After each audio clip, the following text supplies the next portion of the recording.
phezulu nokuthula emhlabeni kubantu abathokozelwa nguye.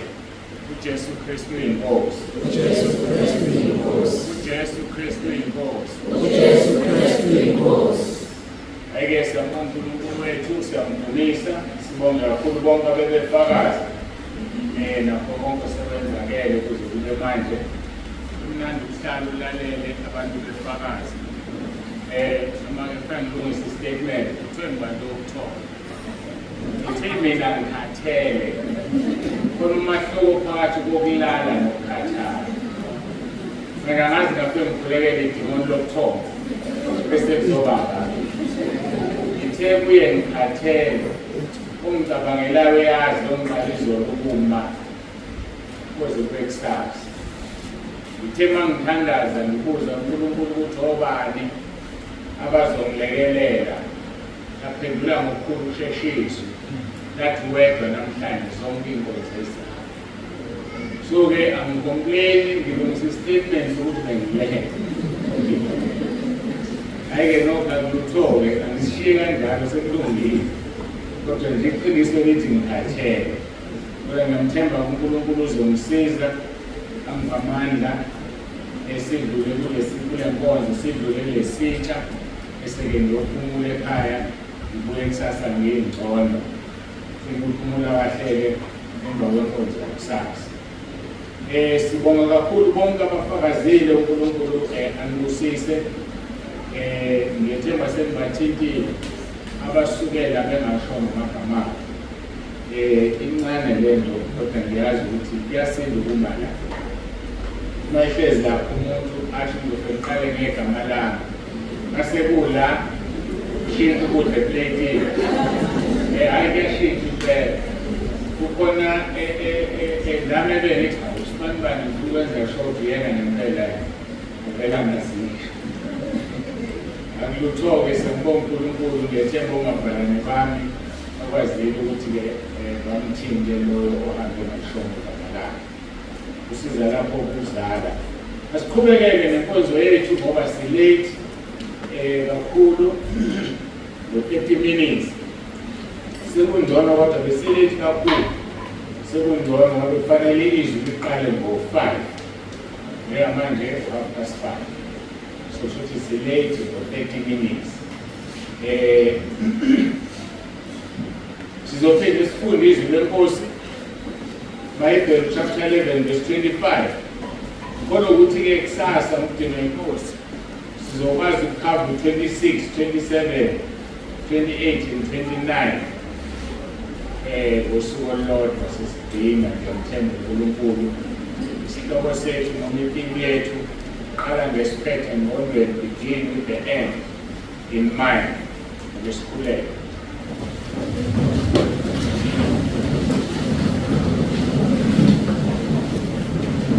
Baba ongcwele, Baba olungileyo, uNkulunkulu wethu onomusa, siyabonga ukusithanda kwakho, siyabonga igama lakho sisiphakamisile. USathane unqotshwa ngobufakazi, unqotshwa ngokungakuthandi ukuphila, unqotshwa ngegazi lakho ngokuthi umuntu avume izono. Lokho kuyamhlazisa, kumenza aphelelwa amandla uma sezivunywa izono. Amabandla amaningi Nkosi uSathane washayile ngale nkonzo, kodwa siyabonga thina ukuthi uyambulile. Ngiyabakhulekela namanye amabandla wasize ngoba le nkonzo iyasiza ekuthenini uqothe uSathane. Kodwa usebenzile uSathane ngendlela yakhe, wahlaba ukuvuma izono, kanti uyanqotha uSathane ngegazi likaJesu. Iba nathi-ke uNkulunkulu wethu ubusise le nkonzo yokugcina yosuku. Sinikela kuwena, namanje ngiyacela ukuthi ngihlale ngilalele usebenzise lo mzimba. Ngoba le ngcebo ushilo wasiyiphethe ngezitsha zobumba, ukuze udumo lungezi kithi luye kuwena. uJesu Kristu inkosi. Amen.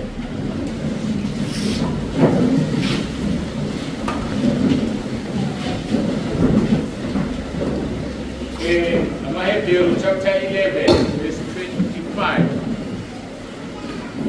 Ngicabanga ukuthi namhlanje sihlale kakhulu ku verse 25. Siloku simhlakaza nge aya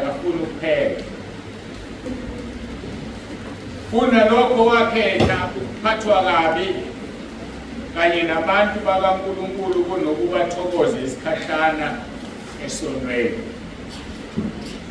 Kusho ukuthi nakusasa sokuqala ku-25 ngoba kufuneka sihlakazele indawo yokuthokoza kwesikhashana esonweni. Ukuthi elinye lamavesi acebile izwini lenkosi akhipha iy'mfonyo almost eziwu-5.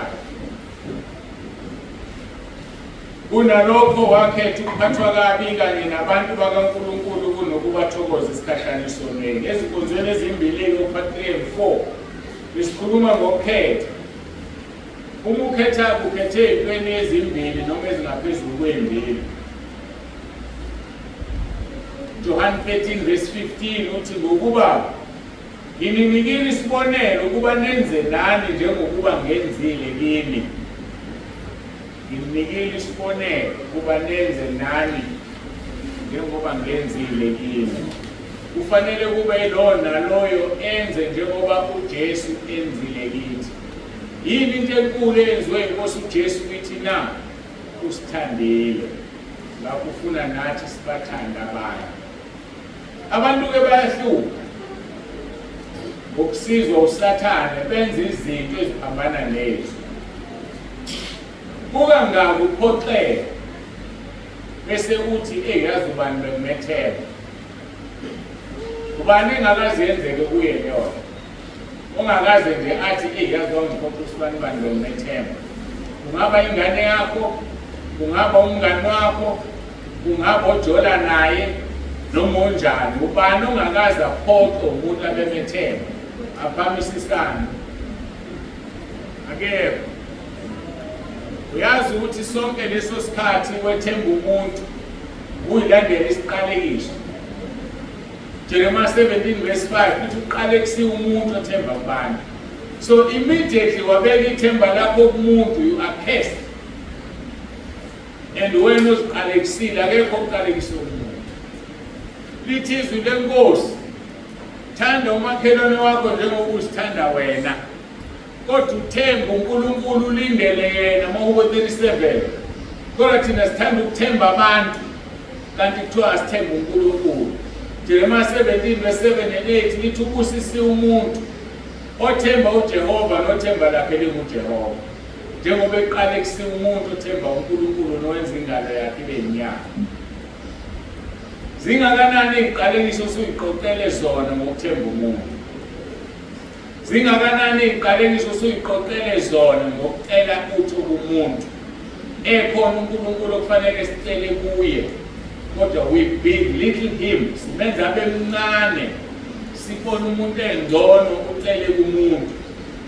Wes abanye bacela kubantu asebefile ayokhuluma nabaphansi acele ukwenzelwa izinto aye kuNkulunkulu ophilayo nomdalile. Kubizwa ngani lokho na? Kubizwa ngokuyilandela isiqalekiso. Yikho impilo yakhe imile, impilo yakhe inganyakazi ukuyilandela isiqalekiso sokuthemba umuntu.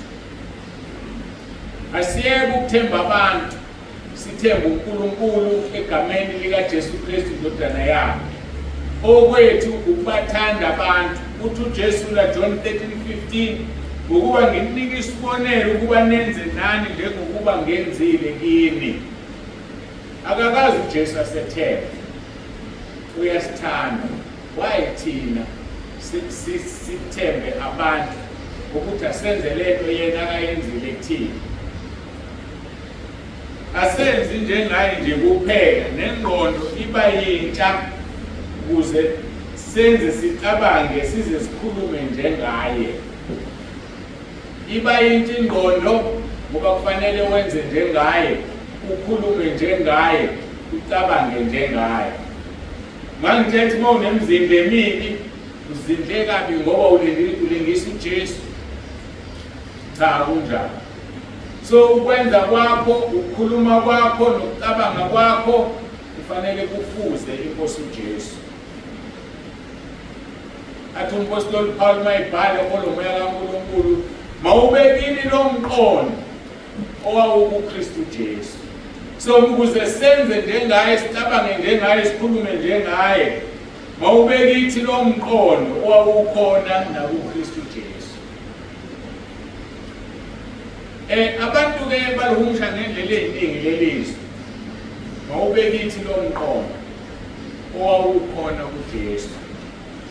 Yini umqondo welikamoya? Yini umqondo? Mawuhlakaza umuntu spiritually, umuntu uneziqu ezintathu. Umuntu unomoya, nomphefumulo, unomzimba. Umuntu ke loyo. uNkulunkulu iziqu ezintathu, uNkulunkulu uBaba, uNkulunkulu iNdodana, uNkulunkulu uMoya oNgcwele. Lo Sathane ngokunjalo uzama ukuzifanisa noNkulunkulu, wazakhela iziqu zakhe ezingamanga ezintathu. uSathane umphika uKristu, amlinganisa noKristu, yena uyi-Antichrist, esingumprofethi wamanga obambela uMoya oNgcwele kuqwele kaSathane. Ngeke ngachaza athi umprofethi wamanga, it's not because a prophet amanga, kodwa ngoba uyi-false prophet, not a genuine prophet. So uMoya oNgcwele unguMoya oNgcwele, unguNkulunkulu. So ke u-3 uya ngokuthi uthanda ukuwela ngaphi. Ungawela kuSathane, u-3 asebenze. Ungawela kuNkulunkulu, u-3 asebenze. Lokhu kube uwe njengomuntu awuneziqu ezintathu. Ingqondo ke ithathwa njengomoya. Ingqondo welikamoya ingumoya. Malithi izwi leNkosi mawubekile lo mqondo owukhona kuKristu, lisho ukuthi iba noMoya oNgcwele owayekhona kuKristu. Umqondo nje umoya, ngoba ingqondo yona esicabanga ngayo. Umoya sihlukanisa ngawo ukuthi umpostoli uJohane, 1 John chapter 4 verse 1, hlukanisani omoya. Umoya, you can only discern the spirit from the spirit through umqondo, through the spirit. So ke uma kuthiwa mawubekile lo mqondo, yiba nomoya kaNkulunkulu owawukhona kuJesu. Ukuze icaceke le ndaba, ngiyazi ukuthi sengijule kakhulu abanye abangizwa. Weske abantu abasha sesuka ku9 years. Ngiyacabanga ukuthi kunzima kakhulu kwabanye.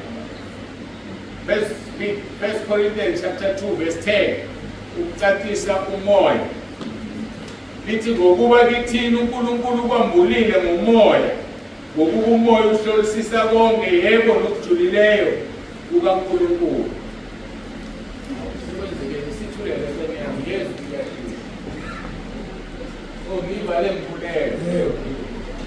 Umusabe indodana yami la ayibona. Ngokuba kithina, 1 Corinthians chapter 2 verse 10, kithina uNkulunkulu kwambulile ngomoya, ngokuba umoya uhlolisisa konke, yebo nokujulileyo kukaNkulunkulu. MawunoMoya oNgcwele uhlolisisa nezinto zikaNkulunkulu nezijulileyo okunomoya kaNkulunkulu. Kufana nale nkonzo anginikeze yona uNkulunkulu yokuchaza izwi. Ngeke ulichaze izwi likaNkulunkulu ungenayo uMoya oNgcwele, ngoba uMoya oNgcwele ohlolisisa nokujulileyo kukaNkulunkulu. Ukuhlolisisa izwi kuyinkonzo eyabadida nangesikhathi sikaPetro. Yabadida.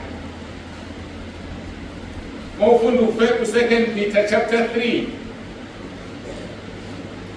verse 15, ikhuluma ngokuthi izwi leNkosi lithi akanika umoya ngokulinganisela, okungukuthi uMoya oNgcwele okuwe awulingani noMoya oNgcwele okuloseduze kwakho, ngoba kanika uMoya oNgcwele ngokulinganisela. Mangikhuluma izinto ezinkulu kufanele ngizibheke ngezwi, akunjalo? Ngiyasaba ukusho, hayi ngiyazi kufanele ngizibheke ngezwi. Leli bethi ngiyakula ngisayi kulo manje, sifuna ngibhekelele ngiqeda kulisho. uNkulunkulu akasiniki uMoya oNgcwele olinganayo. Ijulile yona. Basike ekonzweni ngabe khona engimbuzayo ukuthi bukwazi lokhu sibani bani. Kodwa manje angikwazi ukumbuza. Nkosiyami, angibe seduze lekizwi.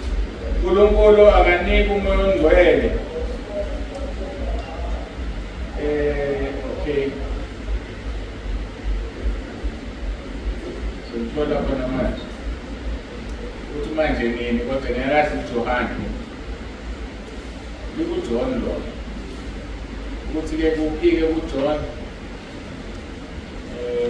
Hayi ngathi ke liyakhula nasengila. John chapter 3. Ngifuna ukuthi kakhulu. John chapter 3 verse 34 ngokuba lowo uNkulunkulu amthumileyo ukhuluma amazwi kaNkulunkulu ngokuba kanika umoya ngokulinganisela. Chapter 34 John 3 chapter 34 ngokuba lowo uNkulunkulu amthumileyo ukhuluma amazwi kaNkulunkulu. So ngamanye amagama umoya ongcwele okuwe ulingana nalo seduze nawe. Finish. Kuphelele lapho. Kona lokho akusho ukuthi onomoya ongcwele esicabanga ukuthi angifuni sezigamtha omningi kodwa nginaleli yemfithayo. Akusho ukuthi yena ngeke angene ezulwini noma ukholwa kancane. uNkulunkulu usinika umoya ongcwele njengokwezidingo zethu. Uyazi ukuthi sidingani sisemzimbeni kaKristu. Njengoba imini ingalingana kusho ukuthi lo mncane kuneminye uRoma kunomsebenzi wawo. So sonke siwumzimba kaKristu. Akasinikanga umoya ongcwele ngendlela elinganayo ngoba senza imisebenzi engafani. Sengiyangizwa manje. Sambeni ngingasazi. Ngithi-ke ngesikhathi sikaPetro izinto ezazikhulunywa uPaul zazidida. Bebona bahamba noJesu, uPaul engahambanga noJesu. 2 Peter chapter 3 Zokala verse 14 nge 15. Ngakho bathandekayo lokhu nibheka lezo zinto khuthalelani ukuba nifunyane ninokuthula ningenabala ningenacala kuye verse 15.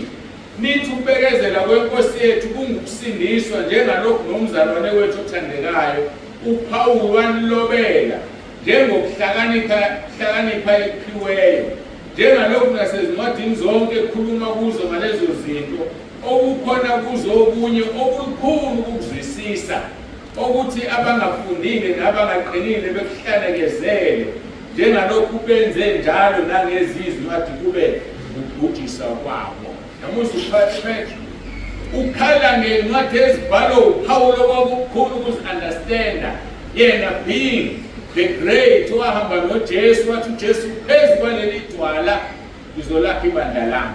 Kodwa uJesu wabusa uPaul waba more stronger than uPetro. Kwaba nencwadi ezibhalwe uPaul and Petro didn't understand them. Kodwa uNkulunkulu wamupha ukuhlakanipha ongaziphikisi. Uthi abanye baziphikisile kwaba ukubhubha. Ngichaza-ke le ndaba engiyishoyo ukuthi into engiyaziyo uNkulunkulu unginike ilizwi ngendlela le ejulile. Sikhuluma-ke la ngomoya kaNkulunkulu ukuthi umoya ungumoya ongcwele, ingqondo ungumoya ongcwele noma okaSathane. Umoya kuye umoya kaSathane noma mangithi ingqondo iwumoya spiritually. Kungaba umoya ongcwele noma umoya omubi.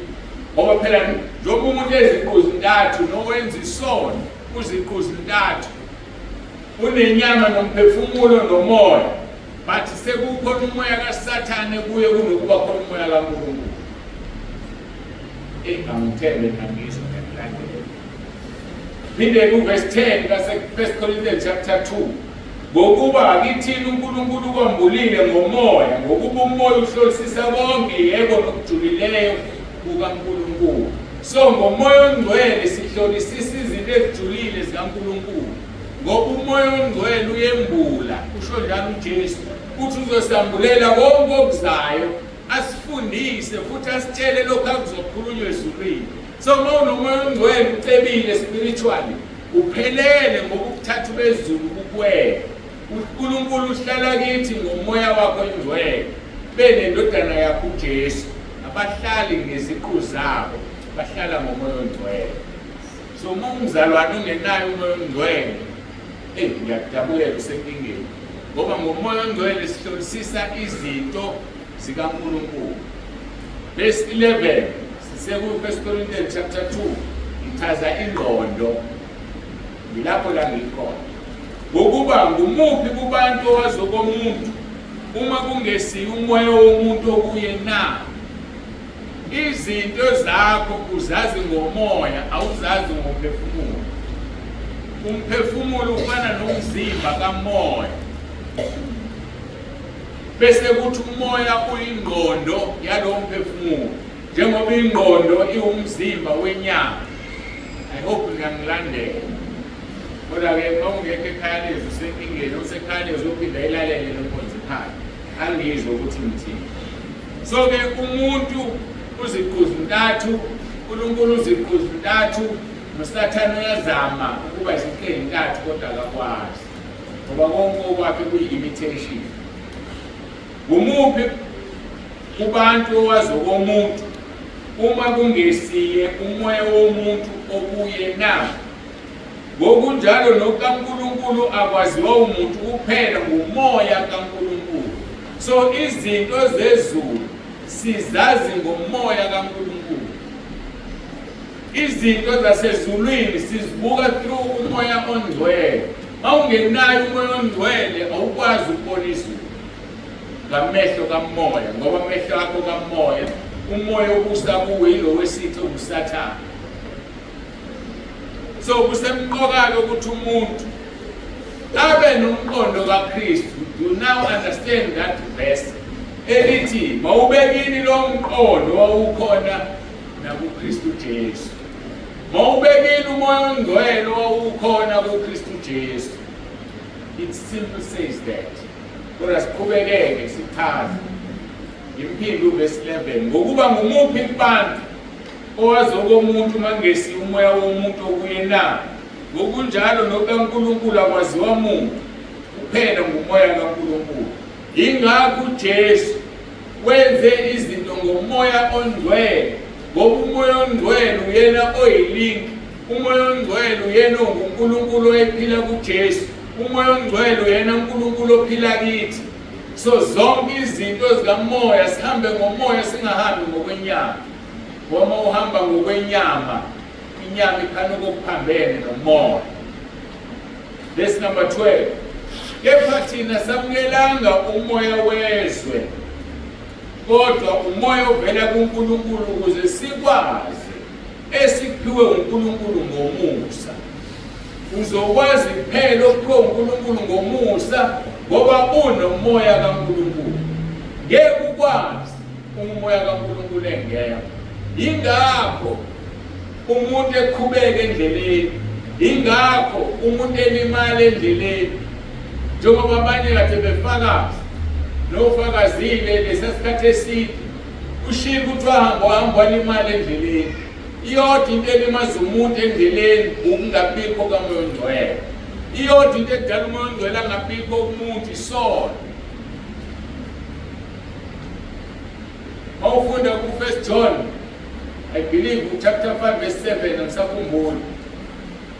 Lithi onembewu kaNkulunkulu akasenzi so ngoba imbewu yakhe ihlala kuye. Imbewu kaNkulunkulu yizwi. Izwi kaNkulunkulu liyimbewu. Izwi kaNkulunkulu lizwi. Ulizwi umoya ongcwele. John 1 ulizwi waye kuNkulunkulu ulizwi kunguNkulunkulu. So mawuzozama ukuhlukanisa uNkulunkulu nolizwi nomoya ongcwele kuyadala ngoba they are one.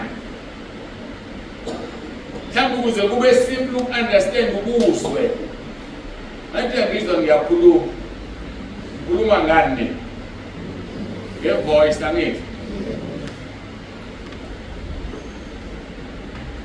ulizwi is the voice of God. Mhlambe kuzowenza ucabanga understand. Ngesikhathi uNkulunkulu ethi masenze abantu umfanekiso wethu, he uttered those words. Uttering those words was through the voice. That voice was Jesus Christ. That voice was the word. So awukwazi ukuhlukanisa uJesu uNkulunkulu nezwi, ngoba izwi ulizwi uye ngqo. Awukwazi ukuthi uma kuthiwa uNkulunkulu uJesu uphuma kuye as I speak njengamanje ngikhipha izwi. If benginguNkulunkulu ngabe ngithi izwi engilikhiphayo ulizwi uJesu. Ngethemba sinezwa manje. Awukwazi ukuhlukanisa ulizwi noNkulunkulu. Lithi izwi uNkulunkulu lesathi edala umuntu, waphefumulela umoya wakhe ophilayo kumuntu. Umuntu wayeseba umphefumulo ophilayo. So umoya kaNkulunkulu is the Holy Spirit. Awanawo omunye umoya ngaphandle kaHoly Spirit. Awukwazi ukuhlukanisa uNkulunkulu mayengasenawo uHoly Spirit ukuthi ufile ngoba akaphefumuli. Ukuphefumula kaNkulunkulu is through the Holy Spirit, because Holy Spirit is the spirit that God breathes. Ngiyethemba nangizwe. So ke yikho kuthiwa umunye. uNkulunkulu ukuthatha umunye, awukwazi ukuzihlukanisa lezi zinto. So waphefumula umoya wakhe, but akafunanga umuntu abe nomoya ongcwele ngoba wayesezidumbe sazovuka. Lithi waphefumula umoya wakhe uNkulunkulu, umuntu wayeseba umphefumulo. Awuzoba sekunomahluko. Bulani uGenesis chapter 2. Anglazi leklasi yami ngathi ngihamba ngedwa. Hayi sengathi ngihamba. Hayi engathi ngihamba. Ngihamba nanje. Hayi ngangazi. Khona ungithumelele iphepha kube nembuzo. Ekhombisa konke ngihamba ngedwa. Genesis chapter 2 verse 7. uJehova uNkulunkulu wambumba umuntu ngomhlabathi, waphefumulela emakhaleni akhe umoya wokuphila. Kanjalo umuntu waba umphefumulo ophilayo. So uNkulunkulu ukube wayefuna sifane naye nangobungcwele, wayezothi mayiphefumulela umoya wakhe kumuntu, umuntu angabe umphefumulo abe umoya. Kodwa umuntu akabanga umoya waba umphefumulo. Kodwa kube kuphefumulwe umoya. Awuzwa lo mahluko. Ngoba wayefuna uNkulunkulu sizikhethele.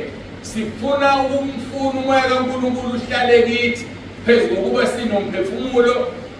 Njengoba nisho amaHubo 104 verse 4. Wenza ingilosi zibe imimoya, igonzi zakhe zibe ngamalanga bomlilo. Ingilosi eziyimimoya, noNkulunkulu umoya. Nenkosi uJesu ngumoya, kodwa yekha yazoba inyama emhlabeni. Kodwa thina sibanga umoya saba umphefumulo ophilayo. Siyawuzwa umahluko phakathi komphefumulo nomoya. So umoya ke siwuthatha ngokuthi ingqondo yomphefumulo. Njengoba ingqondo lela ubuthopho usiza inyama, ngaphandle kobuthopho kuthi umuntu lahlanye ekhanda mayingqondo yakhe engathathi kahle.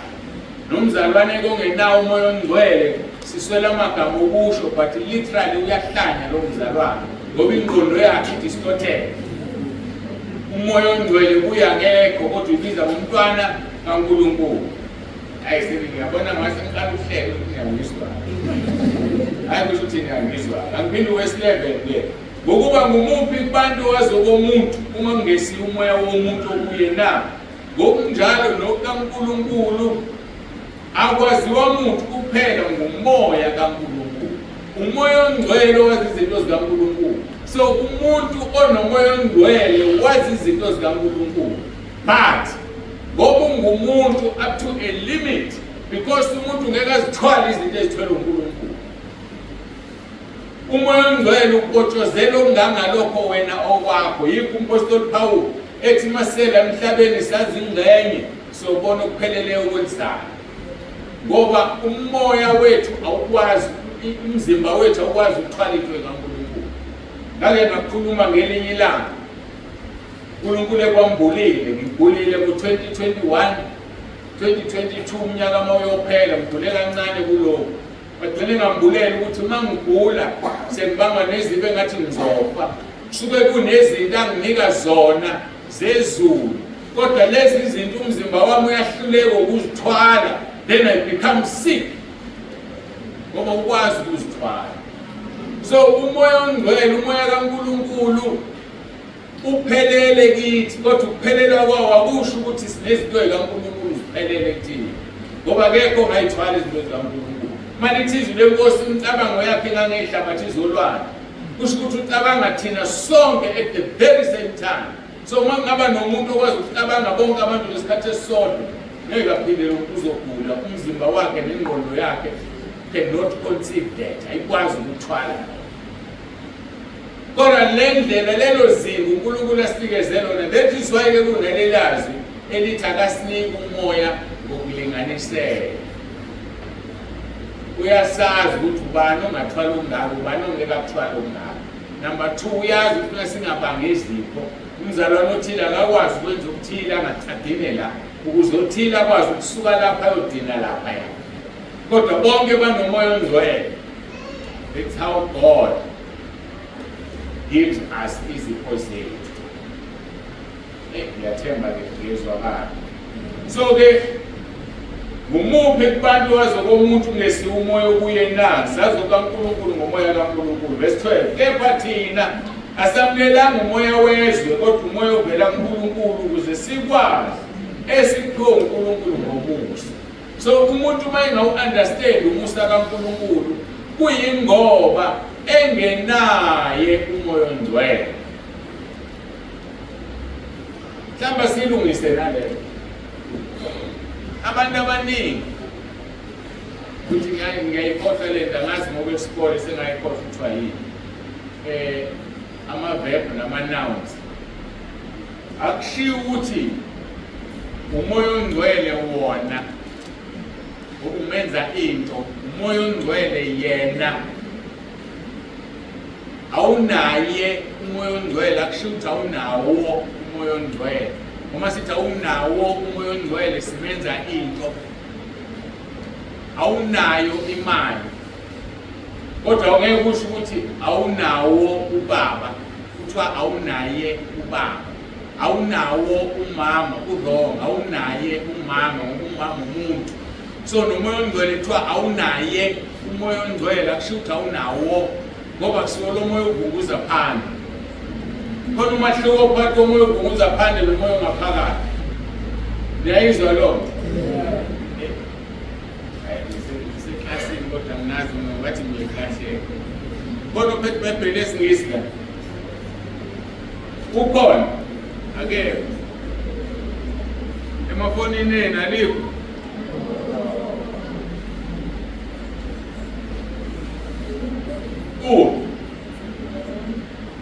Lonke la phambili nabadlulisa yebo kwenza ngapho. Sukumuzela akubona phambisana. Yebo. Kwenza na iBhayibheli lakho lesingisi.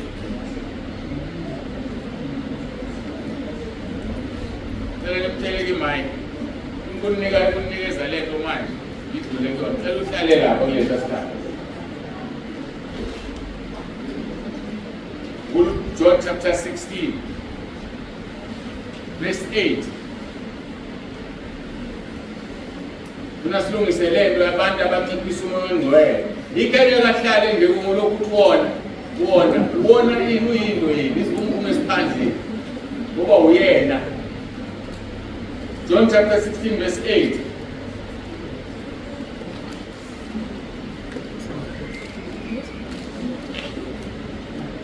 Funda isilewe.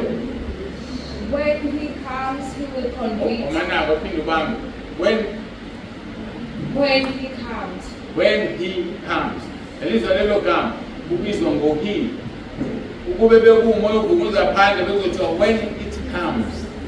But when he comes, ngesizulu kuthiwa lapho esefikile yena. Beka ukundiqale when he comes.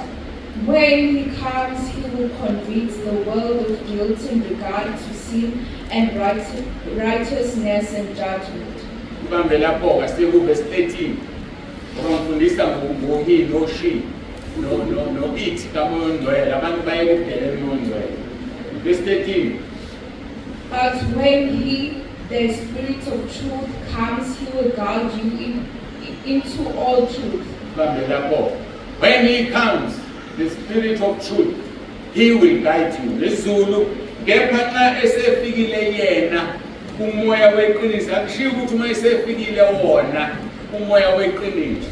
So hlukanisa phakathi komoya ovunguza phandle nomoya ongcwele. Umoya ongcwele ungumuntu unguyena awusiwona. Mhlale phansi ngengane yami yabo. Ufuna ukulungisa lokho sese understand manje. Ukuthi iBhayibheli lesizulu alinabo he no she no it. Kodwa futhi mawulinakile kufanele lithi wena uma esefikile wona umoya ongcwele alisho njalo. Mayisefikile yena ngoba ungumuntu uyisiqu unesiqu. Kundake akulula ukuthi ukujwayele kodwa uzokufunda umoya ongcwele ubizwa ngowona unguyena ngoba ungumuntu noma unguNkulunkulu. Ngiyafunda leli class. Ela nihambe neBhayibheli College nofunda abantu. Ngiyabona kodwa. Bela nihambe nofunda nje nibe nama-diploma, nama-degree, doctorate, professors weBhayibheli, you name it. Ngikuphi kambelana ngikho. Verse 12. Kepha thina samukelanga umoya wezwe kodwa umoya ovela kuNkulunkulu ukuze sikwazi esiphiwe nguNkulunkulu ngomusa. So ukuze siyazi into esiphiwe, wazi iziphiwo zakho, udinga umoya ongcwele. Udinga umqondo okhona nakuKristu. Baningi abantu bashumayelile ngalelizwi. Abaliqondi. Elithi mawubekile lo mqondo. Imubu umqondo la. Mawuqhuba lithi lo wawukhona kuwe wayengafunela wakho. Bathi wayekwenza lokho ngoba kanjani enomoya ongcwele. Umqondo, umoya ongcwele. Noma ke umqondo noma yuphi umoya ngaba umoya kaSathane mawungakholwa. Wakhulunywa ngomqondo. Mathiwa ke uNkulunkulu uhlolisisa ingqondo yomuntu. Kusho ukuthi uhlolisisa nomoya ophila kulo muntu. Kubeke Verse 12. Kepha thina samukelanga umoya wezwe kodwa umoya ovela kuNkulunkulu ukuze sikwazi esiphiwe uNkulunkulu ngomusa. Esikhuluma ngakho futhi kungengamazwi afundiswa ngokuhlakanipha kwabantu kodwa afundiswa ngomoya. Sichaza umoya ngomoya. I think elinye lamavesi le elichaza umsebenzi wami ngendlela engcono. Ngichaza okamoya ngomoya. Angichaza okamoya ngokuhlakanipha. Ngoba mina ngihlakaniphanga. Kodwa lo phila kimi uyena ohlakaniphile. Uyena okhuluma nochazizwe. Yikho ke ufunda iBhayibheli linga-understandeki. Ufunda iBhayibheli wathi ufunda inovel. Umoya kaNkulunkulu ozohlolisisa izwi akekho. You can only understand the word of God through the Holy Spirit. Sihlolo kamoya ngomoya ngimphinde kuverse 13 esikhuluma ngakho futhi kungengamazwi afundiswa ngokuhlakanipha kwabantu kodwa afundiswa ngumoya. Sichaza kamoya ngomoya. Ngichaza izwi ngezwi. Mase ngihlale phansi uzoba unephutho ozothi babunzi bantu yashumayela namsukela ngikwazi ukuchumayela. Babunzi bantu ekade ngikhuluma iphutho. Mina ngihlanganisa amavesi, ngihlanganisa izwi nezwi, ngachaza izwi ngelinye izwi laselezwakala. Angikhona manje kade ngivulela amavesi amaningi echaza umqondo nephela. Ukuchaza ke umoya ngomoya. So umzalwane umuntu omusha udinga umoya kaNkulunkulu ukuze ukwazi ukuphumelela kulomhlaba esiphila kuwona. Ngoba ngaphandle kamoya kaNkulunkulu ngeke ufike ngawo. Ufunda iBhayibheli ibe novel. Ufunda iBhayibheli ulikhobosha ngendlela yakho. Ngakho ke sichaza okomoya ngomoya. Ngoba samukeliswanga umoya wezwe. Kodwa umoya kaNkulunkulu ovela kuNkulunkulu ukuze sikwazi esiphiwe uNkulunkulu ngomusa. You can only understand what God has given you through the Holy Spirit. Ngokuyena osika lezi zipho. Ngokwazi kwakhe nangokubona kwakhe. Emase siziphiwa sibukelani phansi. Angikwazi ukubukela phansi omunye umuntu ongakwazi ukuchaza izwi. Ngoba kusimini olichaza umoya kaNkulunkulu. Naye unento akwazi ukuyenza enika umoya ongcwele engakwazi ukuyenza. Akukho ukuphakama kumuntu onomoya kaNkulunkulu.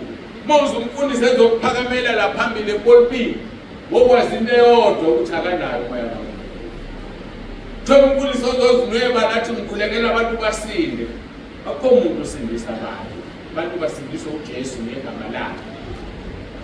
Sike sakhuluma lokho ukuthi ngenxa yegama lakhe kunezinto okwazi ukuzenza wena obungeke uzenze. Futhi mosuzenzile akusho ukuthi ukholwa kakhulu noma ungcono. Uzokuhlonipha igama lakho usulibizile bese ziyenzeka. Yingakho ethi singaqhoshi. Ethi bafundi jabulani amagama enalotshiwe ezulwini. Ngoba ukuthi imoya yanithobela doesn't mean a thing. Angeke kungenise ezulwini lokho. Uzongeniswa ukuthi igama lakho lilotshiwe. And mali lilotshiwe lilotshwe ngobungcwele. Ngeke lilotshwe kungcolile. Asiqhubekele. Sesithetile ngithe esikhuluma ngakho futhi kungenamazwi afundiswa ngokuhlakanipha. Kwabantu kodwa afundiswa ngomoya sichazo komoya ngomoya verse 14. Umuntu wemvelo kakwamukelo kamoya kaNkulunkulu ngokuba kungubuwula kuye. Angeqonde ngokuba kubonisiswa ngokomoya. Ake ngithi umuntu wemvelo akakwamukelo kaNkulunkulu ngokuba kungubuwula kuye. Yazi thina ekudlekisayo. Lana befakaza la. Bagcwalisa lento engikhulumayo. Futhi vele ukwazi ufuna kube njalo ukufakazela izwi. Yaxolisa lokho ngibuyela kule ndodakazi yami yokuqala. Uyizwile itheni? Kungakuthathi igama ngisho akungiphathanga kabi ukuthi kuthiwa ngiyanela. Bonke abantu basho njalo bese bephuma ekhanyisa. Ukunenza kwami mangikhuluma ukuze lento engikhuluma isike ini. Mangehla ngenyuka la ngize ngijuluke ngikhuluma nihlaba amakhwela ngisho haleluya amen. Nizophuma nithi inkonzo ibimnandi livutha. Ongekho besethi bekuthiwane ekumtshele because you don't know. Awazi ukubekuthiwane. Okwazi ukuthi umfundisi wejuluka ehlenyuka la isho amen haleluya. Ukhala kuqunywa bese kuthiwa inkonzo iphezulu. UNkulunkulu bemningi kodwa uzweni lutho. Now mina mangabanga umsindo onganyakazi ngehlinge nyuka ngikhuluma isense kuwe kusinga inuyezwe ukuthi kuthiweni mawumuntu ebuza ukade kuthiwona uzomtshela to begin with the end in mind. Laba bantu abehla benyuka bekhuluma la very few abakutshela isihloko senkonzo before they preach. They just preach. When into ozohamba uyiphethe la 1 qala ngesiphethe engqondweni ngeke kuphinde kuphume impilo yakho yonke uzube ngoba umuntu bandunjani uyanela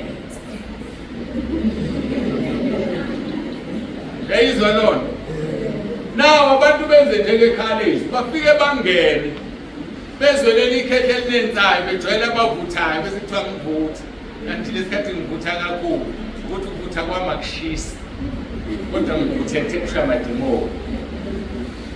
Uthi kuthema sebemfaka okwesibili uMakhumalo kwaba ima ezwa yini indaba kade ngezwe ake sibuyele la uverse 14 umuntu wemvelo kakwamukelo kaNkulunkulu ngokuba kungubuwula kuye kweza ngemvelo vele semvelweni athi uthe wekipitile yini ayizoyizwa umuntu okipitile izofuna umuntu okumoya ayikho.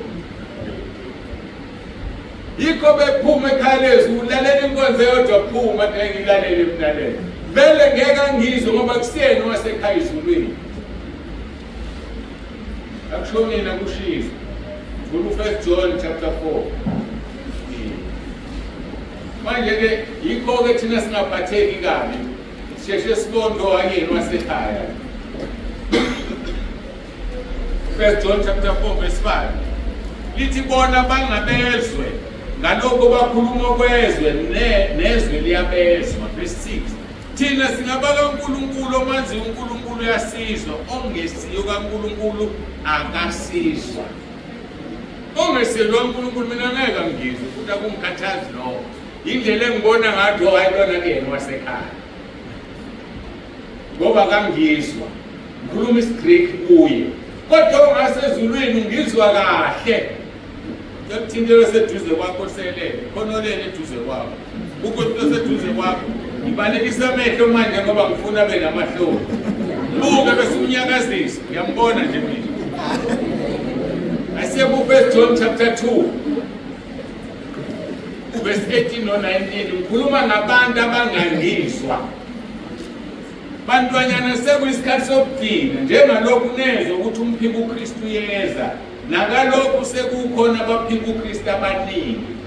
Ngalokho siyazi ukuthi sekuyisikhathi sokudina. Verse 19 baphuma kithi kodwa bebengesiba abakithi ngokuba uma bebengabakithi bebeyohlala nathi kodwa baphumuze babonakaliswe bonke ukuthi akusibona abakithi.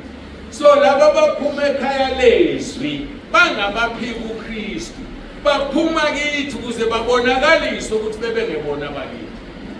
Ngempela it doesn't make sense uhlalelane ekhaya lezwi mongezwe ukuthi kuthiwani. Ngempela uhlalelane qeda amadatha akho phuma uhambe ngoba usiwona wakithi. But thina abanye silingise lento esho uJesu uphontana amanetha ekujuleni. Mawuphonta amanetha ekujuleni uzobamba ofisha abadliwayo nabangadliwa noshaka uzobamba yonke into. Thatha ufake ekhaya lezwi azisefele yena uNkulunkulu ongebona abasekhaya bazophuma sisale thina abangasekhaya bakhishwa ukuthini abangizwa ukuthi ngithini. Ngoba izinto zikaNkulunkulu zihlolisiswa ngomoya. Ongenayo umoya kaNkulunkulu ngeke angizwe. So kusukela manje ungaphinda ukhathazeke ngabantu abafakile base bayaphuma. Verse 15 kodwa ngisho ukuthi ungabalali balali. Kodwa noma I take example ente lofakazile. Wagcina bemlandele wabuya wasenjani wezwa. Obayikhethe uNkulunkulu namhlanje uthe wasentabeni. Ukuba akagcine ngabuyanga ngaba kayena wasentabeni ngoba wayengezwe ukuthi kuthiwa. Jwayele ukuthi kwenzwani yavuthwa. Verse 15 kepha sengibuyela ku verse 15 ngoba sekhulele kokuqala chapter 2 sengikhothe kakhulu ngiyona ngimtshele ngiyabona ukuthi ngiyalahleka manje. Kuthi verse 15 kepha ongowomoya ubonisisa konke kodwa yena akabonisiswa muntu. Ongokamoya ubonisisa konke kodwa yena akabonisiswa muntu. Yikho-ke lithi ilizwi lenkosi ubusisi umuntu ongahambi ngeziluleko zabantu. Meaning uqale kusiwe uhambe luleko. Ululekwa kanjani umuntu ongakholwa nomoya ongcwele? I just don't understand. Ululekwa kanjani umuntu ongakholwa? Lithi leli izwi verse 15 kepha ongowomoya ubonisisa konke kodwa yena akabonisiswa muntu. Ngoba unomoya kaNkulunkulu unomqondo kaKristu. Kufanele nonke nijonge ukuba nomoya ongcwele.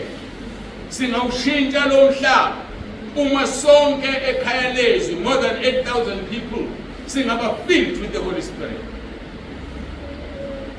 Verse 16 sesedina le ndaba ngoverse 16 ecacisa ngomoya. Ngokuba ngubani owake wazi umqondo wenkosi ukuba ngaze ayifundise na. Kepha thina sinomqondo kaKristu. Selibuyela kuleli ya ekuthini mawubekini lo mqondo.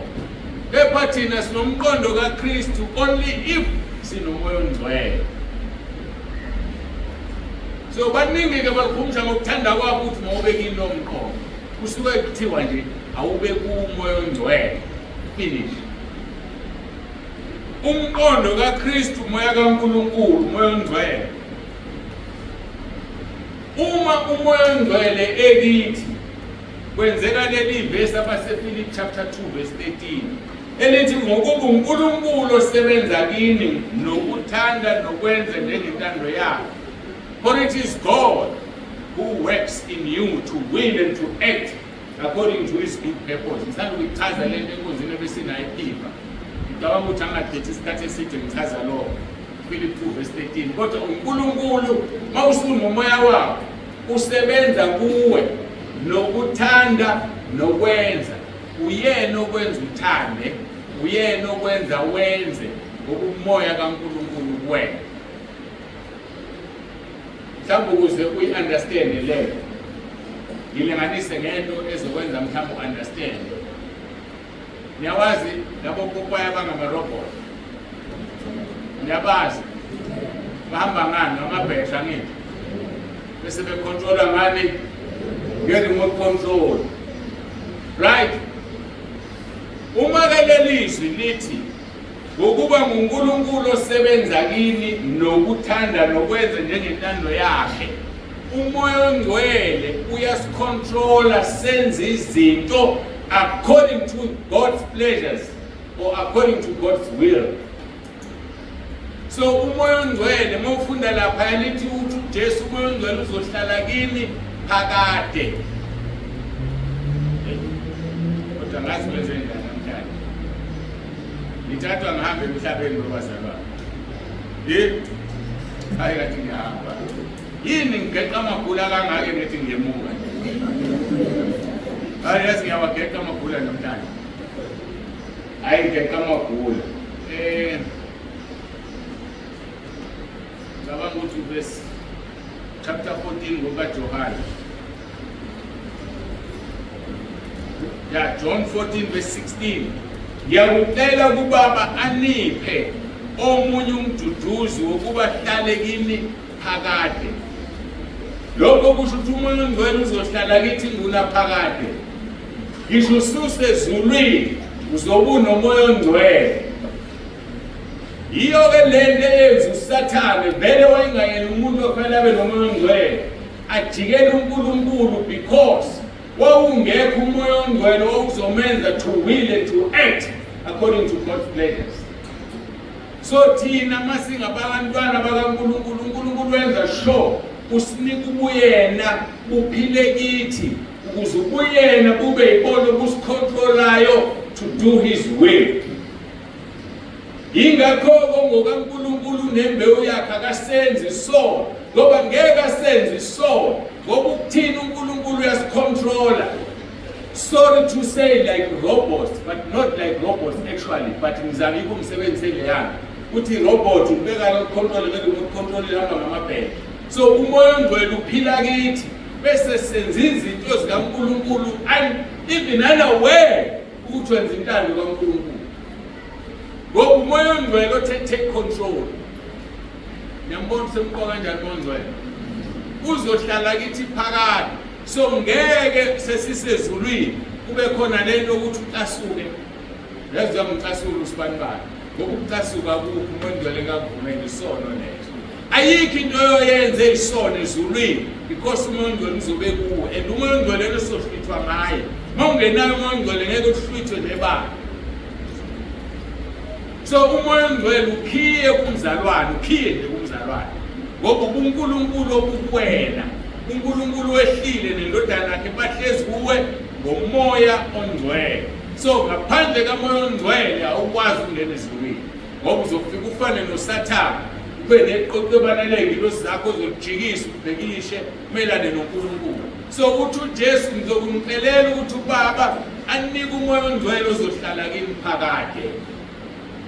Bese uthola abantu ukuthi umuntu unomoya ongcwele ufaka ama-extensions, ufake inzipho, wenza izinto.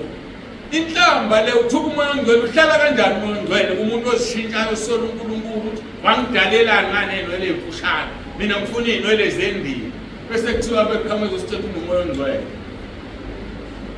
Qaphela lapho khona nalapho khonza khona ukuthi kukhonzwa bani.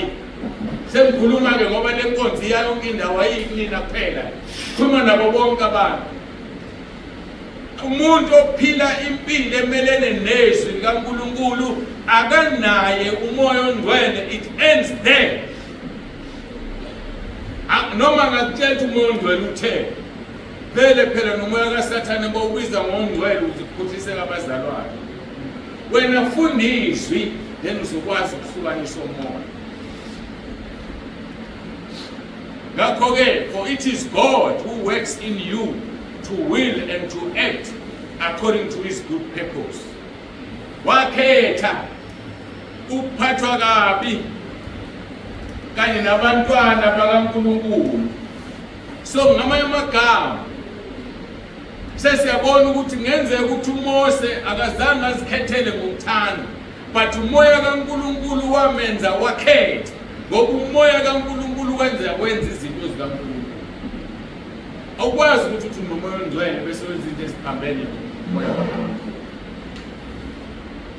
Umuntu osethu uJesu Kristu yahlupheka, nathi siyohlupheka. Ezulwini sizongena ngenhlupheko. So njalo Acts 14 verse 22 izenzo. Baqinisa imphefumulo yabafundi babeluleke ukuba bebe ekukholweni bethi simele ungene embusweni kaNkulunkulu ngezinhlupheko. Uthini uPawulu? Wathi uTimotheyu eThesalonika ubaqinisa bangaphazamiseki ngezinhlupheko ezehlela yena nethini yakhe. Ngoba inhlupheko zeza webazalwane. uMose wakhetha ukuhlupheka nabantu bakaNkulunkulu ngoba wayebheka umvuzo. So ukuhlupheka it's part of the deal. Ukuhlupheka it's part of the journey to heaven.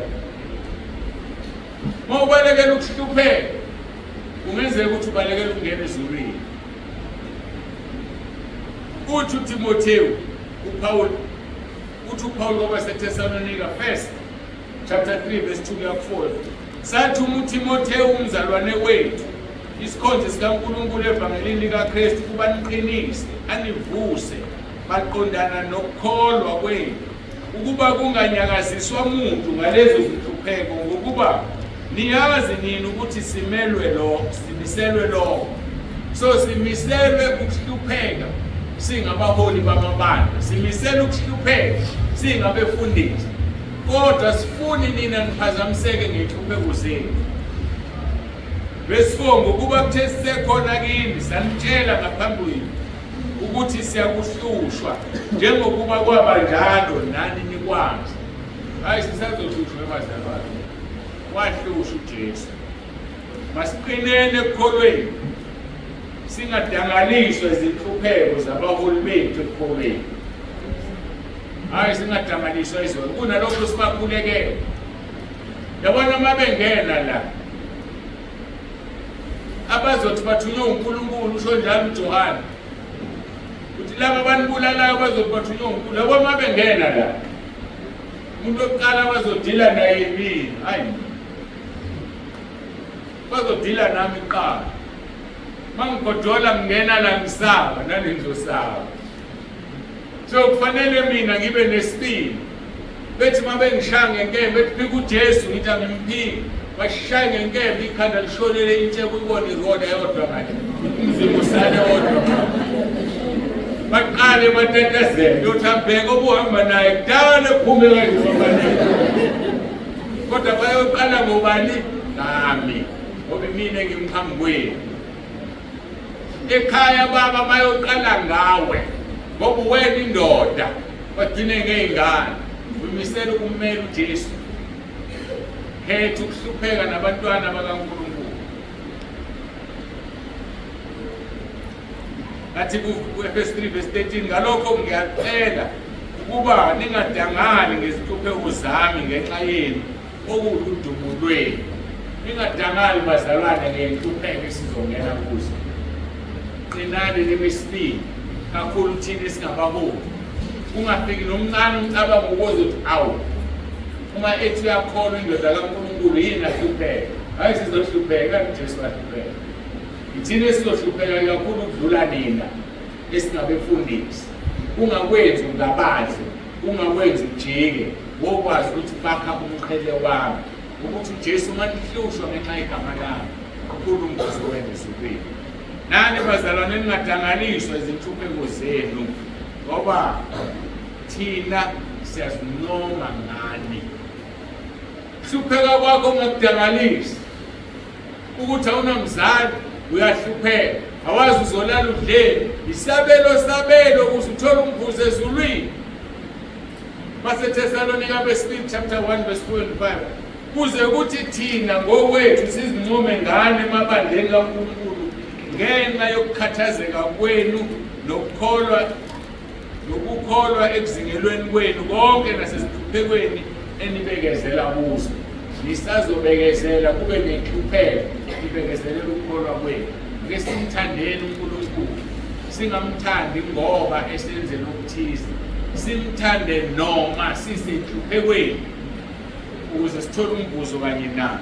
Verse 5 okuyisiboniso sokwahlulela okulungileyo kaNkulunkulu ukuze kuthiwe ningabalungele umbuso kaNkulunkulu enihlupheka ngenxa yawo. Sizindlalifa uma sihlupheka noKristu, Roma 8:17. Uma ke singabantwana sizindlalifa futhi, izindlalifa zikaNkulunkulu, izindlalifa kanye noKristu. Uma phela sihlupheka kanye naye ukuze siphiwe inkazimulo futhi kanye naye. Yebo inikwe inkazimulo noKristu ungazange uhlupheke naye. Hlupheka naye esenhlizweni yakho. Musuhlupheka naye ngekho ngoba uhlupheki naye uhlupheka wedwa. uNkulunkulu anisize, uNkulunkulu anibusise. Siphile esikhathini esinzima kakhulu la uSathane liphakamisile izinga lakhe lokusebenza ngoba isikhathi sokubuya kwenkosi uJesu sifikile. Kodwa noJesu liphakamisile izinga lakhe. Mawunginakile emkhulekweni wami okuvula ekuseni, uNkulunkulu into asanda ukungambulela yona. Mawuvula abaseRome lapha ya ku-YouTube more than 13,000 viewers nasebewuviewile lwambulela. It's like ukuthi wonke lo 13,000 umamukela uJesu. Angibazi labo bantu. Ngenzeka futhi ngiphinde ngibazi ukuze ngihlangane nabo ekhaya ezulwini. So anginaso isizathu sokungalwi ngilwela ukungena ezulwini ngoba kunabantu already esengibafaka ezulwini mina bese ngisala ngaphandle. Ngoba ngisho sengifile mawuJesu engalilanda ibandla lomkhuleko olapha ya ku-YouTube uzolokhu usebenza kwakho umqhele wami. Ngamanye amagama njengoba sishumayela incwadi zikaPawulu, usakheka umqhele kaPawulu. Ngani kushumayela uPawulu? Kanti kushumayela abantu bona bamsibandiwe nomela kakumina kumPawulu engasekho. Njengoba ngimtshela ithi ingoma zikaMichael Jackson zenzani esesesikhogweni, ziyakudonsa zikuletha esikhogweni. Usebenza kanjalo uNkulunkulu. Ke sikufundeni izwi, silithande, silenze. Khona abagula abathe bafuna ukukhulekela. Ngicela beze la. Noma ke besuku beqala, ngathi abeze kanti mhlawumbe wonke umuntu olendini yakho. Ngicela ucheck kahle. Mhlawumbe udini ugula ungena la kanti awusagula. Baningi abantu abasinda ngokungena abanyathelela kulamagceke asinda. So uzidini ugula kanti awusagula. Ngicela abagula abasukume.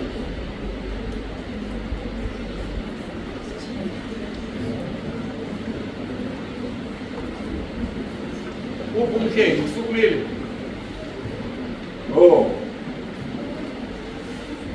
Yonke nime ngoba ngigula. Angakasindi namanje. Sikhuleka abaseRoma nisindile. Awukahleki bazalwane. Awu. Anisindile. Noma sengikhalela ukukhulekela. Miyabaleka nifikile 20. Ngiyikanifile 20 ngijike nini emphambili beba semuva. Babefikile beqela kancane. Sokululake sokwenza kanje. Ngicela singandi isibalo. Ngicela singandi isibalo. Ngiyacela.